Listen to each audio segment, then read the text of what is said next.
I thought it was an open canvas. Visually, it's completely open. You're going inside a person's head. It's open canvassing. Visually and creatively, there were no limits. It's a very visual feast. Tarsem has that brilliant mind.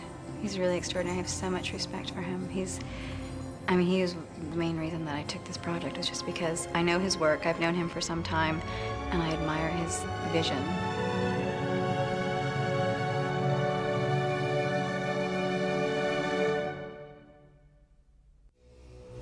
I was standing in as a lecturer for a couple of semesters at the Art Center in Pasadena, and Tarsem was one of the students. So we met there, and then when he got out of school, called me up, asked me if I could help him get started, showed me his music video that he'd done in class, which was very impressive. First company I showed it to signed him, and he's yet to stop. I met Tarsem working on a commercial a few years back. Not necessarily all of our finest hour, but we all got along pretty well, and all the players were there. I mean, Robert Duffy and Tarsem, Laufer, Doc, me, we were all there in that same group. So he remembered us. When it came time for him to get his feature together, there we were. Tarsem had wanted to do a movie for a while, and the cell attracted him because of the visual possibilities. Parameter happened to have a serial killer in it. And I said, okay, that's what seems to be what the audience want to see today. That was by and by. But visuals, that was the first thing that interested me in it, that it had no boundaries. When I saw his reel and what he's done in the past, his work, I was like, that's it. Where do I sign to do this film? You know, he's just such an exciting director. And I said, well, what's this guy done before? You know, I need challenges. And they said he's done commercials. And I was like, what? Commercials? And they were going, yeah, but he's the best. He's brilliant. And I was like, yeah, right.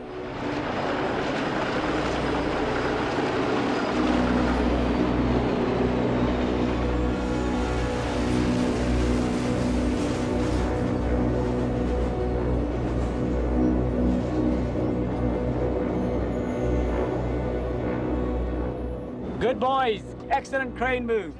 He's also the only director I've ever worked for who, it's just impossible to go too far with him. At least on this movie, he had set his mind that too far was probably the place to be. I always say if it's just ridiculous, it's bad. If it is ridiculous, it's okay. If he sees something that I do creative, he may just say, that's great, but can you go further? Usually with a director, you try to get an approval out of them with sort of a Boolean search. You try to go too far, and then you go halfway between there, and you find out where you need to be. And if you don't go too far, nobody's happy with it because they don't know if you went far enough, right?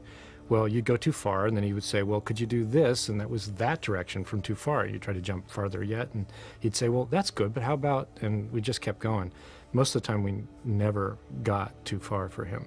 He's not afraid, and he's got that very kind of Baroque, mad sensibility, so it's a great sort of arena to be pushing. I remember Michelle Burke and I having long conversations in Namibia about how fun this movie was, because it was just no holds barred. You'd have an idea and he would say, yeah, that's great, and what more can you do than that? And off we went, we'd come up with bizarre things that we hadn't really done before. I don't think everybody really believed when Tarsem said you can't go too far until we were practically over with it, and they found that they'd all gone way farther than they ever thought they could. And there they were, and he was still asking for more.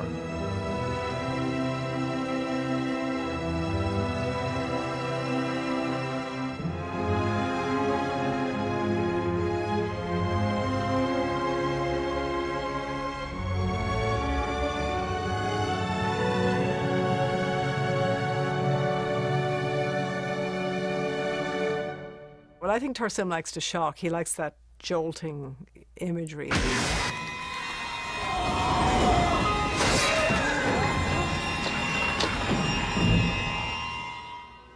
We set to, me and my team, to do the body for the morgue, and they told us they were going to take close-up shots of parts of her and parts of two other people that we did that same day for, mug shots on the wall of the FBI center to show you know, like of the victims he has killed and all this stuff. We saw the pictures that they did and we were like, oh my God, did we do that? It's so gross. So it's done with collodion plastic and around the tip of her nose, gelatin, lips here. We had Anne, of course, with various stages of decomposition, and the scene of her lying dead with the ants, which was, everyone was just shuddering, you know, it was just really pretty grotesque. Poor thing. Yeah. Feel sorry for me.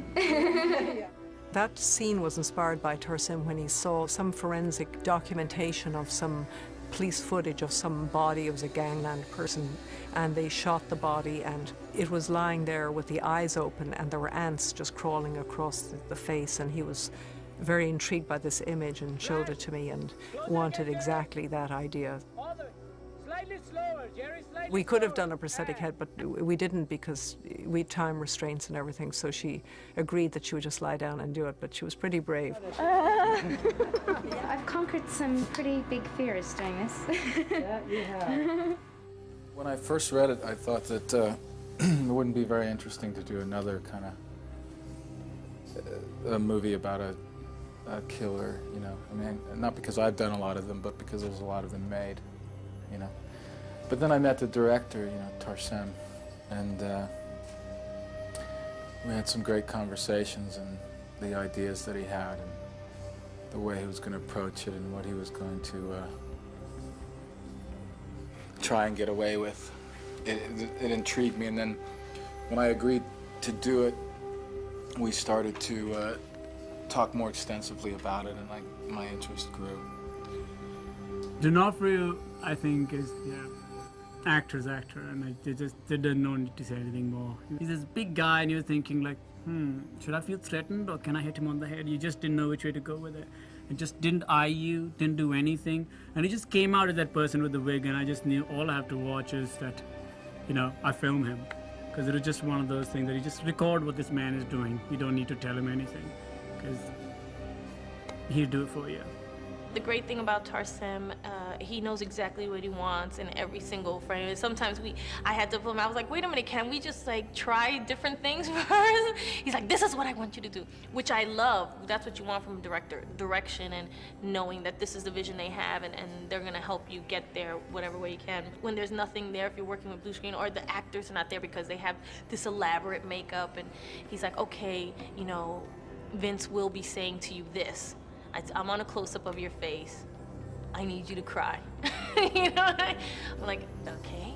So hard, where you're just saying, well, stand up here. I know there's nothing in front of you, but now imagine there's a really vast space. There's only so many that you can do before, you know, it gets boring. And she was very receptive to us. I said, now imagine in this particular room you're seeing a dog doing this or this thing doing that, and you had to make it up later, and those are, you have to be as trusting as you can be to the person who's telling you the visuals, and she was very.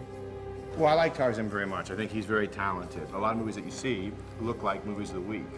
And one thing I'll say for him is that he's very interesting visually in where he puts the camera, and he cares about it. He's very childlike with it.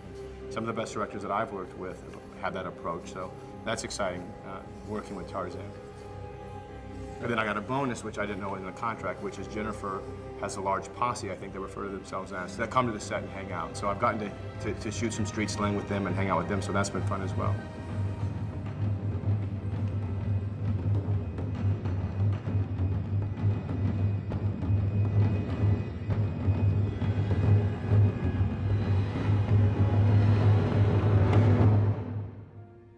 To work with him is great.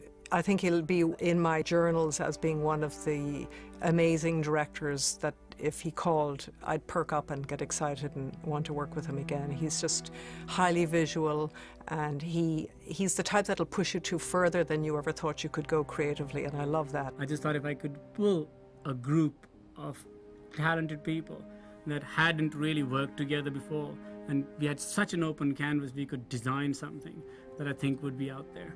It's very exciting to work with people with such knowledge and such imagery. I mean, I feel I'm working with masters. It's a great collaborative sort of process. And the synergy between production design, costume design, makeup, special and visual effects shows a lot in this movie. You suddenly see a moment that's like incredible, and you can't really pick out the part that blows your mind the most. I mean, is it Tom's set in the core? Is it Aiko's costume? Is it Booth's thing on the wall? You know, is it that look that he's got with the hummingbird on his forehead and his eyes blacked out that Michelle did? I mean, it's hard to know what of all of that is so creepy about it, but when you put it all together, it's like, you know. And that happened a lot on the cell, where everybody just dove into something, and that was the fun part about it. It was getting everybody's juices going for trying something new and exciting and being able to go out there. When everybody adds something and it brings you to a higher height than you ever thought you could go, then that's exciting. I think the look is quite original and just asks you to take a trip. Come on in and take a trip, and it'll take you to a cool place. That's it. That's all I can ask. I'd love to get straight answers to everything so we can use them. You can use this, though. The kids love this shit. Yeah, but you know, on the DVD, all the behind-the-scenes stuff would be nice. Believe if me, you could talk about some guy would pop in the DV and say, "Thank God someone wasn't answering like a Christian athlete." That might happen too. If you could give a straight description of the movie and your character, that would be great.